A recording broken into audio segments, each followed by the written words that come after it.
Dumating na nga pala yung vinyl na in-order namin. Actually, nung nakaraang linggo pa to, pero ngayon pa lang naman ito naisipan ikabit. Medyo na-disappoint na kami kasi ang sabi, handled with care. Pero nung dumating sa amin itong order namin, ang dami niya ng damage. Halos lahat damage.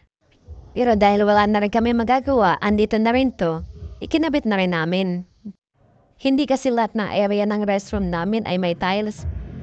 Kaya kailangan namin ito lagyan ng vinyl kasi meron kaming gagawin dito sa area na ito.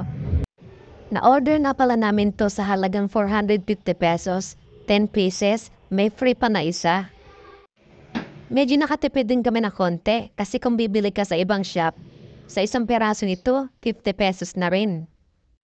Sa mga interesado or sa mga nagtatanong kung saan ito mabibili or ma-order, ilalagay namin sa comment section yung link.